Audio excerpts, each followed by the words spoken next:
Você sabe o que são espíritos ovoides? Esta condição onde um espírito, esta condição onde um espírito perde a sua forma perispiritual organizada, se tornando portador de um corpo perispiritual deformado. Este assunto nós vamos estudar agora no nosso estudo de obsessão espiritual. Mas antes de começar o nosso estudo, eu vou te pedir que ajude o nosso canal. Deixe aí o seu like e ative o sininho das notificações para que o YouTube possa avisar você dos novos vídeos. Allan Kardec, no Livro dos Médiuns, no item 56, diz: o perispírito se dilata ou contrai, se transforma, presta-se numa palavra a todas as metamorfoses de acordo com a vontade que sobre ele atua.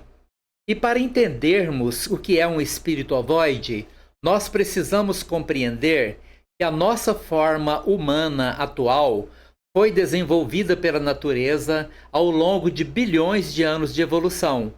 Fomos aprimorando a forma desde um ser unicelular, passando pelo reino vegetal e animal, e chegamos à forma humanoide a partir da evolução dos macacos, até nos tornarmos humanos. E então, nossa forma é o fruto de um processo evolutivo, mas nós podemos destruir essa forma, destruindo o nosso corpo físico através do suicídio, por exemplo. Podemos causar danos que depois podem nos levar a reencarnações muito complicadas, com profundas deformações físicas e mentais no nosso novo corpo físico, que irá refletir o dano que causamos pela atitude do suicídio.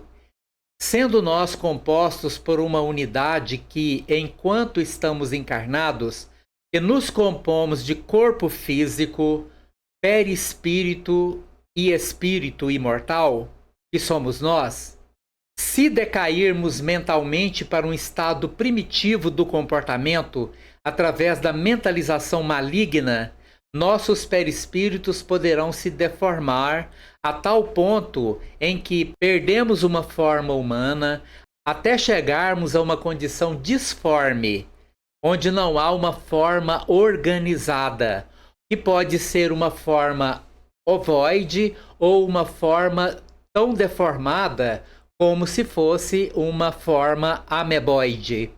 E é nisto que se configura os espíritos ovoides. Aqueles que perderam a forma humana por conta do desequilíbrio mental, com suas mentes voltadas para um estado maligno, incompreensível para as mentes humanas normais. As motivações que podem levar o espírito à condição de ovoide, que são desencarnados em profundo desequilíbrio, aspirando a vingar-se, ou portadores de viciosos apegos que envolvem e influenciam aqueles que lhes são objeto de perseguição e auto-hipnotizando-se com as próprias ideias que se repetem indefinidamente. Os grandes criminosos, os pervertidos, os trânsfugas do dever, os torturadores, ao desencarnar, podem se ver atormentados pela visão repetida e constante dos próprios crimes, em alucinações que os tornam dementes. Muitas vezes o espírito tem a sua mente aprisionada num determinado momento, como se fosse uma fatia de tempo entre o minuto 1 e o minuto 2.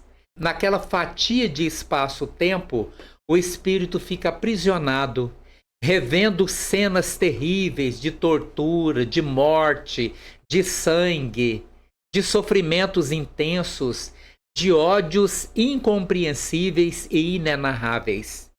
E uma vez que se aprisiona naquele estado, muitas vezes ele não consegue escapar durante muito tempo.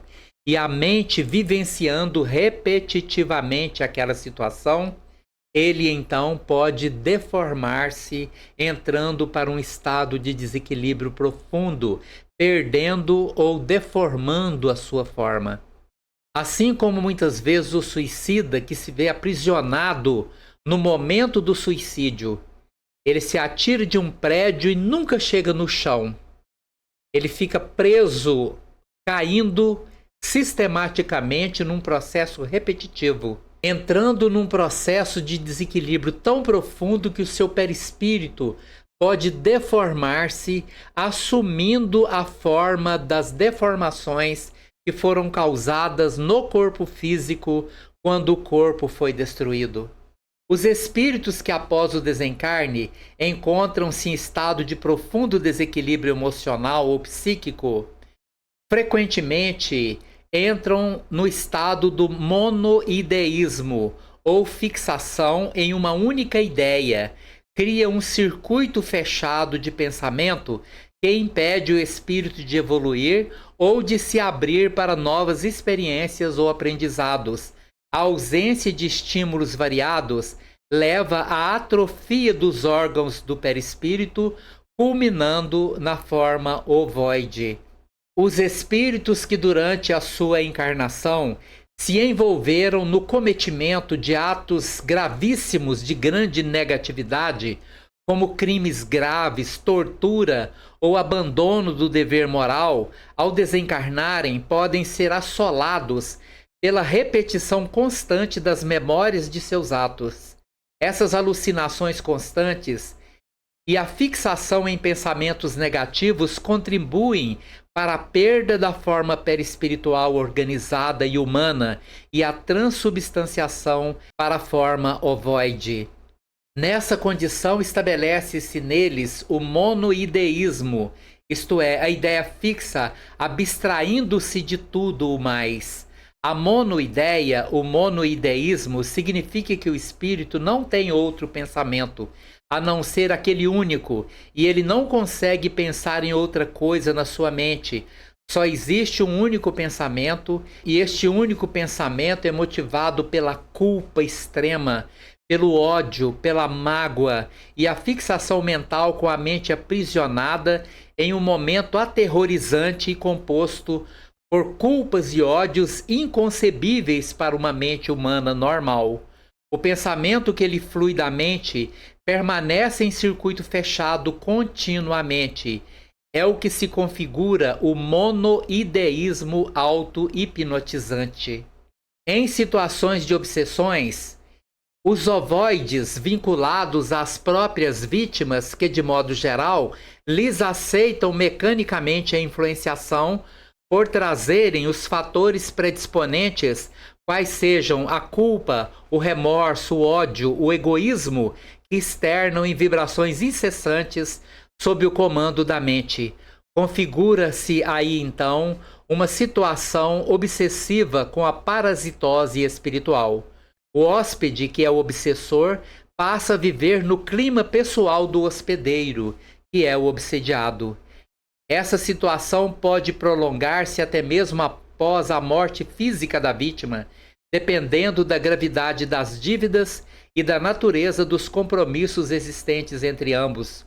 Os clichês mentais que exteriorizam infindáveis vezes torna-lhes o fluxo do pensamento vicioso, resultando na monoideia auto-hipnotizante.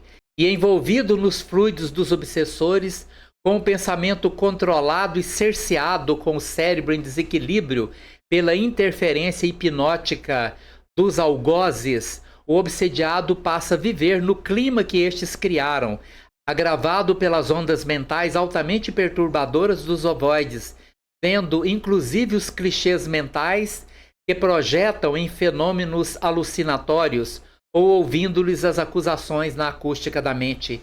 A subjugação, quando levada a efeito nessas condições, acarreta consequências gravíssimas, lesando o cérebro ou outros órgãos que estejam sendo visados.